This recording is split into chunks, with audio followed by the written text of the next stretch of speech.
لا حول ولا قوة إلا بالله العلي العظيم اعوذ باللہ من الشیطان الرجیم بسم اللہ الرحمن الرحیم الحمد للہ رب العالمین والصلاة والسلام علی اشرف الانبیاء والمرسلین سیدنا و نبینا و شفیع ذنوبنا و طبیب نفوسنا مولانا مولا الکونین امام المشرقین والمغربین جد الحسن والحسین حبیب الہ العالمین بالقاسم محمد وعلی اہل بیتہ الطیبین الطاہرین المعصومین المظلومین المنتخبین المنتجبین اما بعد فقد قال اللہ تبارک و تعالی فی القرآن الکریم وهو اصدق القائلین وقولہ الحق بسم اللہ الرحمن الرحیم یا ایھا الذین آمنوا کتب علیکم الصیام کما کتب علی الذین من قبلکم لعلکم تتقون۔ عزیزان گرامی، محترم ناظرین و سامعین اکرام، قرآن کریم کی بہت ہی مشہور و معروف آیت مبارکہ ہے، اور اسی آیت مبارکہ کو میں مسلسل سرنامہ سخن قرار دے رہا ہوں،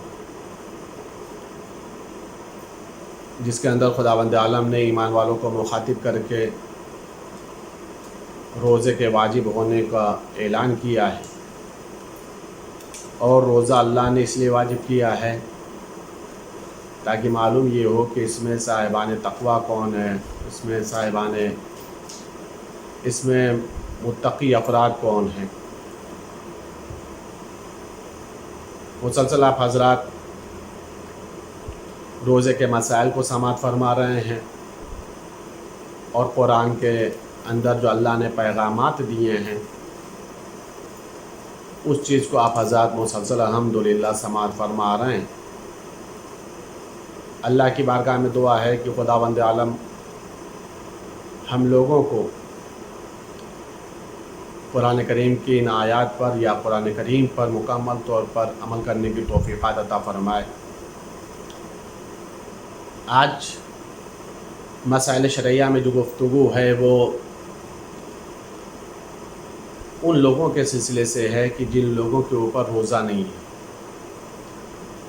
اور یہ کہ جن لوگوں پر روزہ نہیں ہے ایسا نہیں کہ ہمیشہ کے لیے نہیں ہے، کبھی ایسا ہوتا ہے کہ وقتی طور پر نہیں ہے، اور کبھی ہوتا ہے کہ ان کے لیے روزہ معاف ہو جاتا ہے۔ وہ انسان جو ضعیف العمر ہیں، بوڑھے ہیں، جن کے لیے روزہ رکھنا ان کے لیے شدید تکلیف کا سبب بنتا ہے، ایسے ضعیف العمر انسان کہ جن کے لیے روزہ رکھنا بہت ہی زیادہ مشقت کا سبب بنے گا، ان لوگوں کے اوپر روزہ نہیں۔ ان لوگوں کو ہر روزے کے بدلے میں ایک مد تام دینا ہے۔ بعد میں اگر وہ لوگ روزہ رکھنے کے قابل ہو جائیں یا ان کے اندر صحت ہو، طاقت اور قوت ہو، تو پھر ان لوگوں کے اوپر روزہ بھی رکھنا ہے۔ وہ انسان کے جس کو اس قسم کی بیماری ہو جسے پیاس کی بیماری کہا جائے،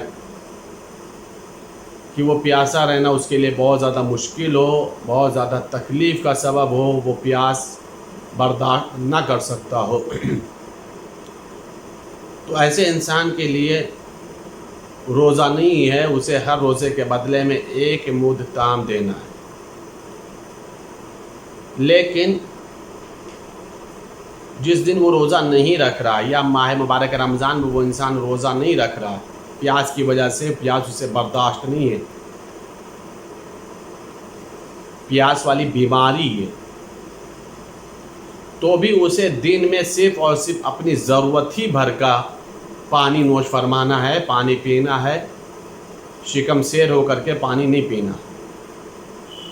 اور بعد میں جب اس کی طبیعت ٹھیک ہو جائے، روزہ رکھنے کے قابل ہو جائے گا، تو پھر اسے روزہ رکھنا ہوگا۔ ہر روزے کے بدلے میں اسے بھی ایک مد تام دینا ہے۔ یہاں پہ روک کر کے پہلے ایک بات عرض کر دوں کہ ظاہر سی بات ہے جب انسان روزہ رکھتا ہے تو پیاس کا غلبہ ہوتا ہے، اور ابھی تو موسم گرم چل رہا ہے، گرمی کا موسم ہے، ظاہر سی بات ہے پیاس کی تکلیف ہوتی ہے، لیکن اس تکلیف کو ملحوظ نظر نہیں رکھا جائے گا کہ جو بھی انسان روزہ رکھے اور اسے پیاس کی تکلیف ہو رہی ہے اور وہ سوچے کہ پھر اب ہمارے اوپر روزہ نہیں ہے، ہم ایک متام دے کر کے بری ذمہ ہو جائیں گے۔ جس مسئلے کو میں نے عرض کیا ہے یہ ایک قسم کی بیماری ہے، اور ظاہر سی بات ہے جب مسئلہ بیماری کا آئے گا تو اس کے مسائل کچھ اور ہوتے ہیں، اور جب مسئلہ صحت کا ہوتا ہے، تندرستی کا ہوتا ہے، تو اس کے مسائل کچھ اور ہوتے ہیں۔ جس کی بیماری کا مسئلہ ہے اس کے لیے بھی شریعت کا مسئلہ یہ ہے کہ جب بیماری ظاہر ہو جائے اور وہ روزہ رکھنے کے قابل ہو جائے گا تو پھر اسے ان روزوں کی قضا کرنی ہے، یعنی یہ وقتی طور پر روزہ معاف ہوا ہے۔ وہی حال ضعیف العمر انسان کا بھی ہے کہ اس کے لیے اگر روزہ رکھنا مشکل ہو رہا ہے، تکلیف کا سبب بن رہا ہے، ایک ایج ہو گئی ہے، ایک عمر ہو گئی ہے کہ جہاں پر اسے تکلیف برداشت نہیں کر سکتا، تو اس کے لیے روزہ معاف ہے اور اسے ہر روزے کے بدلے میں ایک مد تام دینا۔ لیکن اگر وہی ضعیف العمر انسان صحت مند ہو جائے، طاقت والا ہو جائے، قوت والا ہو جائے، روزہ رکھنے کی صلاحیت پیدا ہو جائے تو پھر اس کے اوپر بھی روزہ ہے۔ اسی طریقے سے وہ خاتون، وہ عورت جو وضع حمل کے قریب ہے، جس کے شکم میں بچہ ہے، وضع حمل قریب ہے، اگر روزہ رکھنا اس کے لیے یا شکم میں جو بچہ ہے اس کے لیے مضر ہے تو پھر ایسی خاتون کے اوپر، ایسی عورت کے اوپر روزہ نہیں ہے، اسے بھی ہر روزے کے بدلے میں ایک مد تام دینا ہے، اور بعد میں یعنی دونوں صورتوں میں، چاہے اس کے لیے مضر ہو یا بچے کے لیے نقصان دہ ہو، دونوں حالت میں اسے وقتی طور پہ روزہ نہیں رکھنا ہے، ایک مد تام دینا ہے، بعد میں اسے تمام روزوں کی قضا کرنی ہے۔ اسی طریقے سے وہ عورت، وہ خاتون جو بچے کو شیر پلاتی ہے، روزہ رکھے گیا تو بچہ بھوکا رہے گا، بچے تک شیر نہیں پہنچ پائے گا، ایسی حالت میں چاہے ماں کے لیے خطرہ ہو یا بچے کے لیے خطرہ ہو، دونوں صورت میں یہاں پر بھی اس ماں کے اوپر روزہ نہیں ہے، اسے بھی ہر روزے کے بدلے میں ایک مد تام دینا ہے،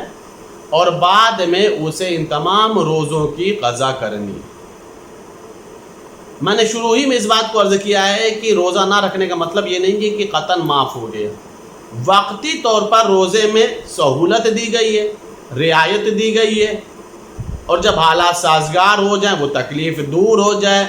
وہ مسائل حل ہو جائیں، تو ایسی حالت میں ان سبھی لوگوں کے اوپر روزہ واجب ہو جاتا ہے، اور ان سبھی لوگوں کے اوپر ان روزوں کی قضا واجب ہے، چاہے اس کا تعلق بیماری کے سلسلے سے ہو، چاہے اس کا تعلق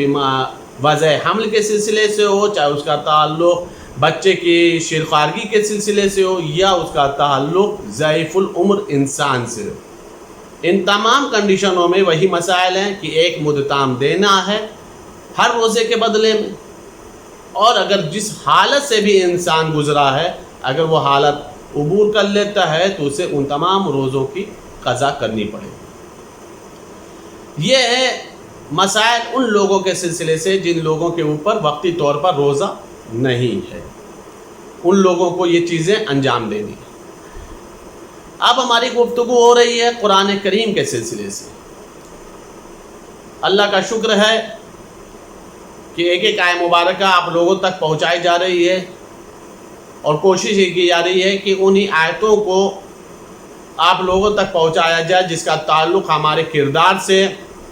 ہمارے اخلاق سے ہے، ہمارے اعمال سے ہے، ہمارے ایمان اور تقوی کے سلسلے سے ہے، جس پر ہم لوگوں کو عمل کرنے کی ضرورت ہے۔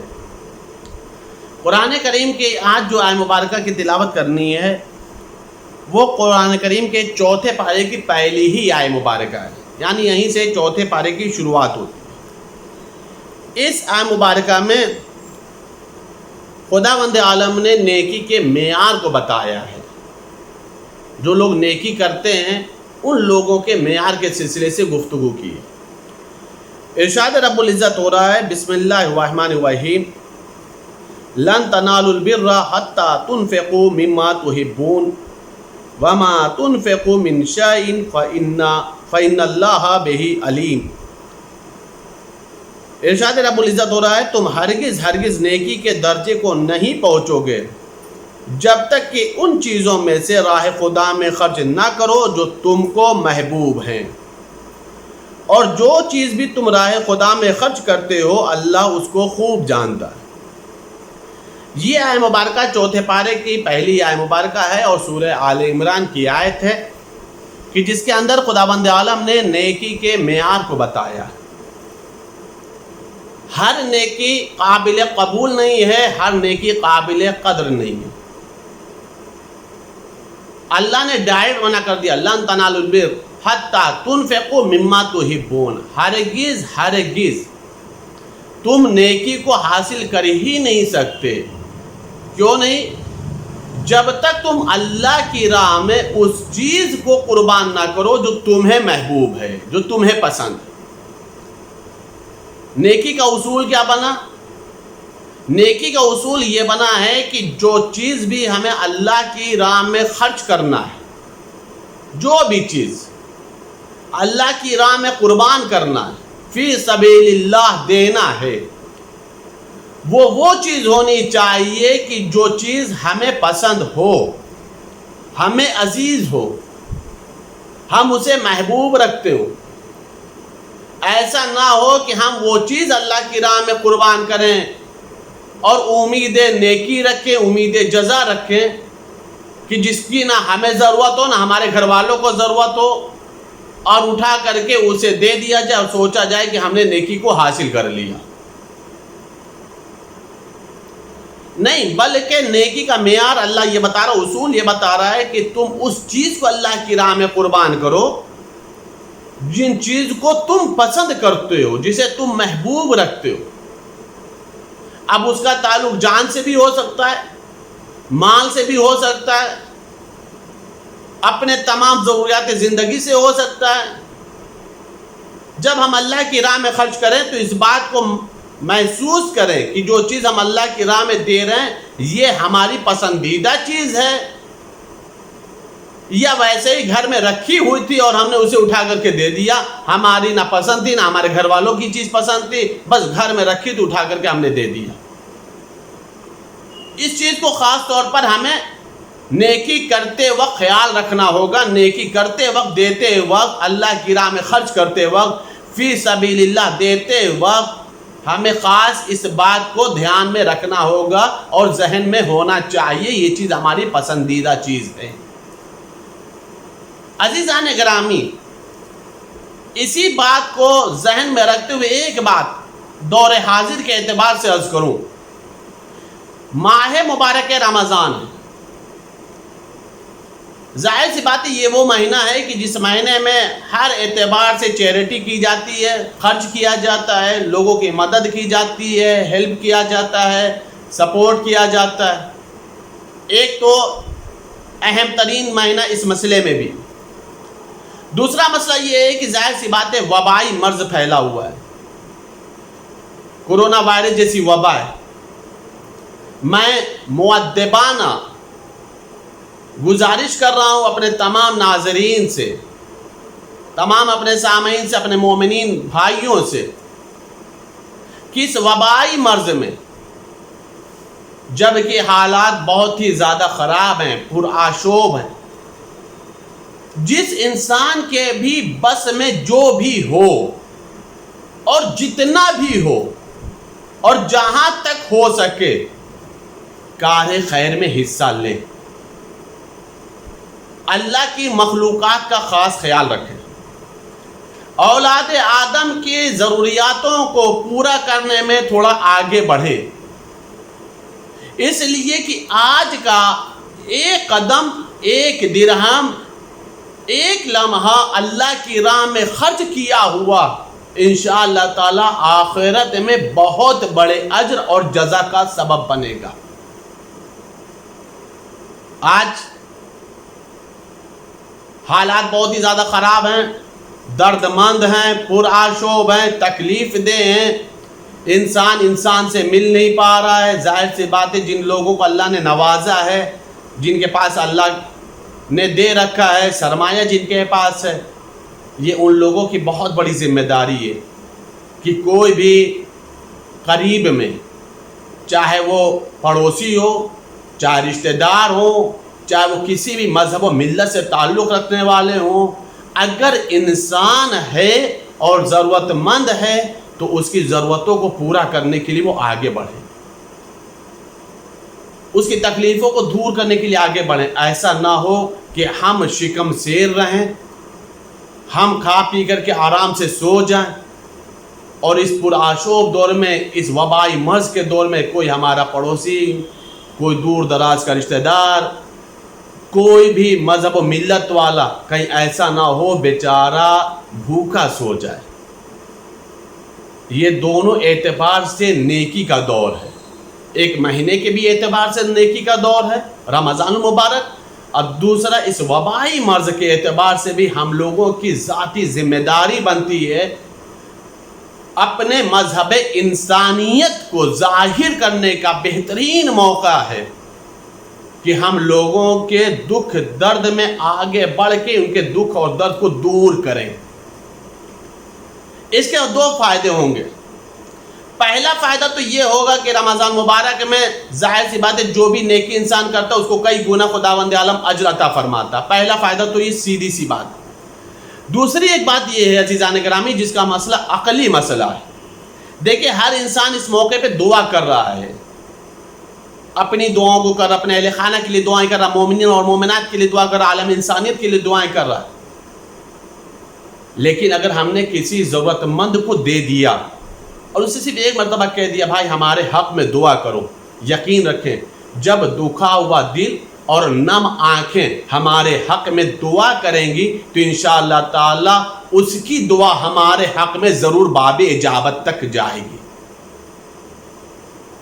کسی ضرورت مند کو اگر ضرورت کو پورا کر دو، اس کا دل اتنا خوش ہوتا ہے کہ اس کی خوشی کو انسان محسوس نہیں کر سکتا۔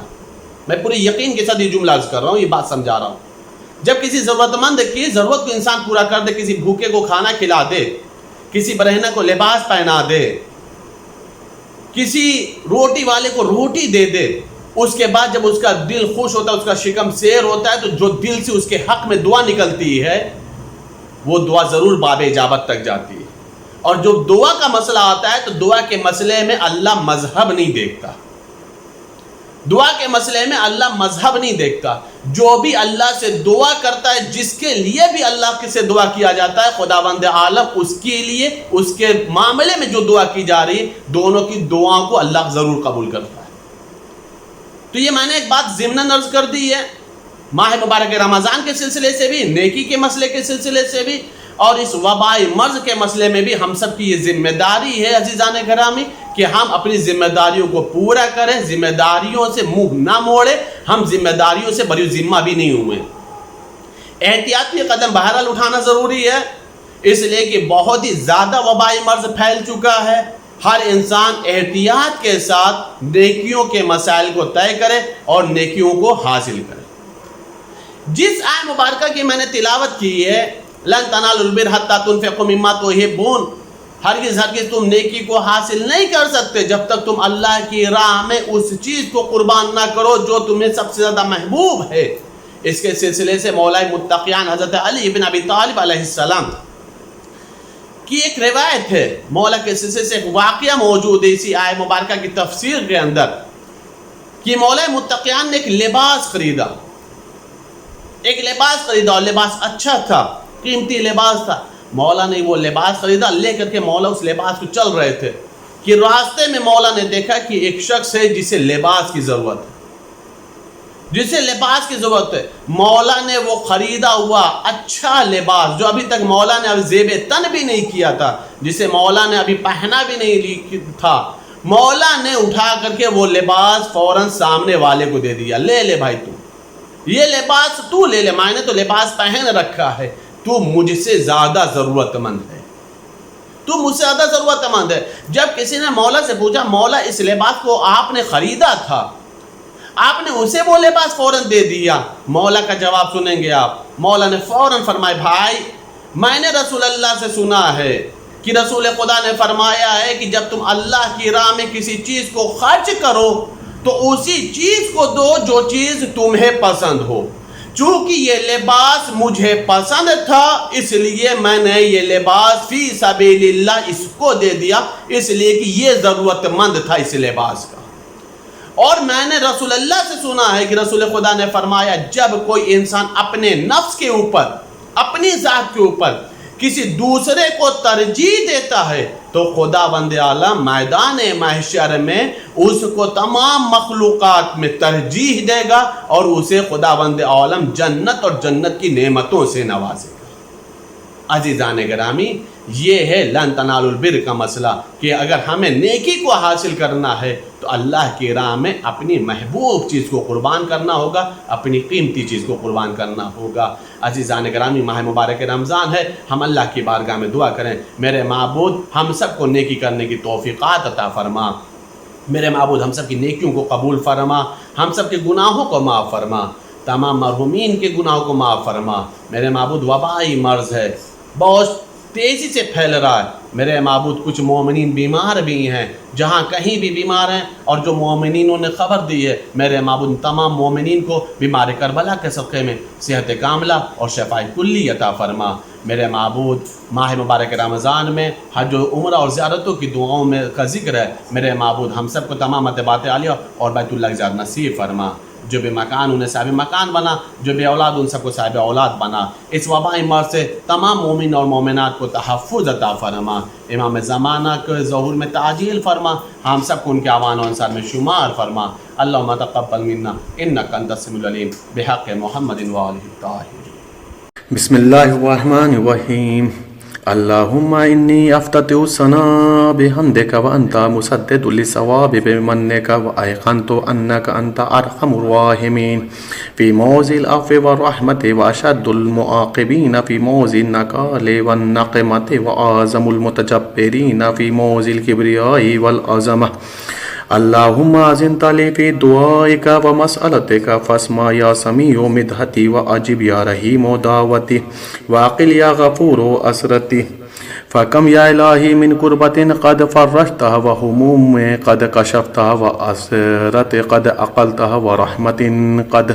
نشرتها و حلقت بلاء قد فککتها.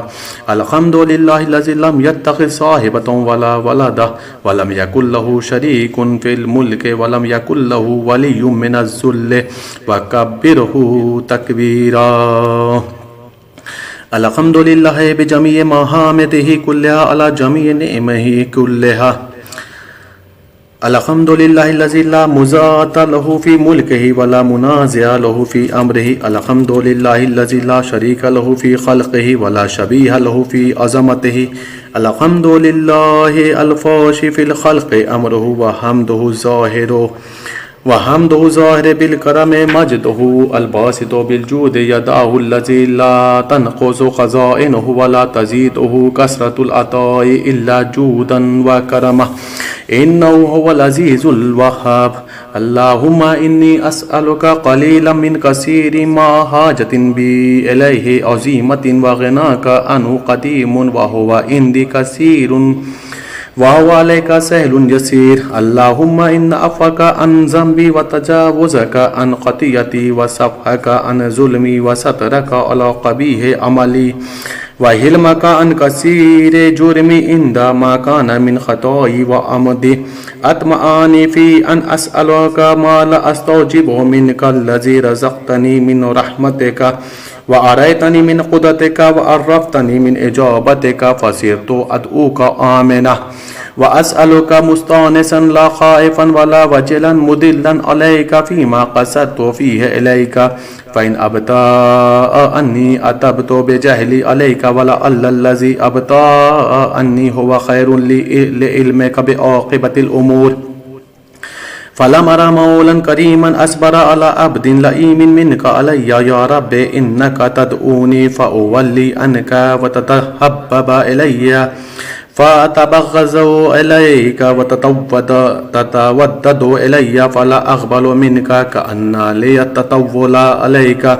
فلم يمنعك ذلك من الرحمة لي والإحسان إلي والتفضل علي بجودك وكرمك فارحم عبدك الجاهل وجد عليه بفضل إحسانك إنك جواد كريم. الحمد لله مالك الملك مجري الفلك مسخر الرياح فالق الإصباح ديان الدين رب العالمين. الحمد لله على حلمه بعد علمه والحمد لله على عفوه بعد قدرته والحمد لله على طول أناته في غضبه وهو قادر على ما يريد. الحمد لله خالق الخلق باسط الرزق فالق الإصباح ذي الجلال والإكرام والفضل والإنعام الذي بعد فلا يرى وقرب فشهد النجوى. تبارك وتعالى. الحمد لله الذي ليس له منازع يعادله ولا شبيه يشاكله ولا زهير يعازده قهر بعزته الأعزاء وتواضع لعظمته العظماء فبلغ بقدرته ما يشاء. الحمد لله الذي يجيبني حين أناديه ويستر علي كل عورة وأنا آسيه ويعظم النعمة علي فلا أجازيه. فكم من موهبة هنيئة قد أعطاني وعزيمة مخوفة قد كفاني وبهجة مونقة قد أراني فأثنى عليه حامدا وأذكره مسبحا. الحمد لله الذي لا يهتك حجابه ولا يغلق بابه ولا يرد سائله ولا يخيب عامله. الحمد لله الذي يؤمن الخائفين وينجي الصالحين ويرفع المستضعفين ويزاء المستكبرين ويهلك ملوكا ويستخلف آخرين. والحمد لله قاسم الجبارين مبير الظالمين مدرك الحاربين نقال الظالمين صريخ المستصرخين موضع حاجات الطالبين معتمد المؤمنين. الحمد لله الذي من خشيته ترعد السماء وسكانها وترجف الأرض وأمارها وتموج البحار ومن يسبح في غمراتها. الحمد لله الذي هدانا لهذا وما كنا لنهتدي لولا أن هدانا الله. الحمد لله الذي يخلق ولم يخلق ويرزق ولا يرزق ويطعم ولا يطعم ويميت الأحياء ويحيي الموتى وهو حي لا يموت بيده الخير وهو على كل شيء قدير. اللهم صل على محمد عبدك ورسولك وأمينك وصفيك وحبيبك وخيرتك من خلقك وحافظ سرك ومبلغ رسالاتك أفضل وأحسن وأجمل وأكمل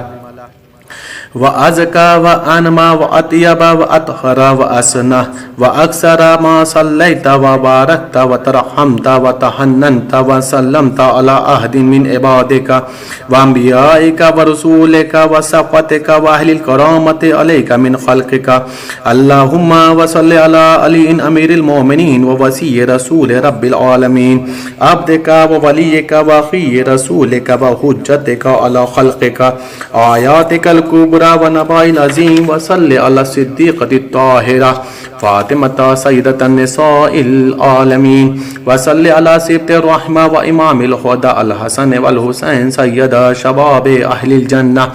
وصل على أئمة المسلمين علي بن الحسين ومحمد بن علي وجعفر بن محمد وموسى بن جعفر وعلي بن موسى ومحمد بن علي وعلي بن محمد والحسن بن علي والخلف الهادي المهدي حججك على عبادك وأمنائك في بلادك صلاة كثيرة دائمة. اللهم وصل على ولي أمرك القائم المؤمل والعدل المنتظر وحفه بملائكتك المقربين وأيده بروح القدوس يا رب العالمين. اللهم اجعله داعيا إلى كتابك والقائم بدينك استخلفه في الأرض كما استخلفت الذين من قبله. مكن له دينه الذي ارتضيته له فأبدله من بعد خوفه أمنا يعبدك لا يشرك بك شيئا اللهم أعزه وأعزز به وانصره وانتصر به وانصره نصرا عزيزا وافتح له فتحا يسيرا واجعل له من لدنك سلطانا نصيرا اللهم أظهر به دينك وسنة نبيك حتى لا يستخفي بشيء من الحق مخافة أحد من الخلق اللهم إنا نرغب إليك في دولة كريمة تعز بها الإسلام وأهله وتذل بها النفاق وأهله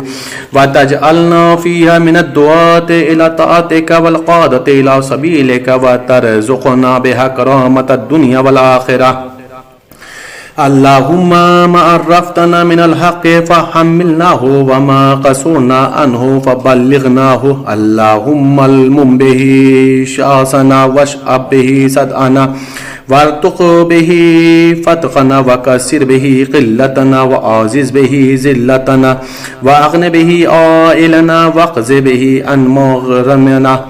وجبر به فقرنا وسد به خلاتنا ويسر به أسرنا وبيئس به وجوهنا وفك به أسرنا وأنجه به طلبتنا وأنجز به مواعيدنا واستجب به دعوتنا وآتنا به سولنا وبلغنا به من الدنيا والآخرة أعمالنا وآتنا به فوق رغبتنا يا خير المسؤولين وأوصى الموتين اشف به صدورنا وأذهب به غيظ قلوبنا واهدنا به لما اختلف فيه من الحق بإذنك إنك تهدي من تشاء إلى صراط مستقيم وانصرنا به على عدوك وعدونا إله الحق آمين اللهم إنا نشكو إليك فقد نبينا صلواتك عليه وآله وغيبة ولينا وكثرة عدونا وقلة عددنا وشدة الفتن بنا وتظاهر الزمان علينا فصل على محمد وآله وإن على ذلك بفتح منك تؤجله وبزور تكشفه ونصر تعزه وسلطان حق تظهره ورحمة منك تجللناها وعافية منك تلبسونها برحمتك يا أرحم الراحمين اللهم صل على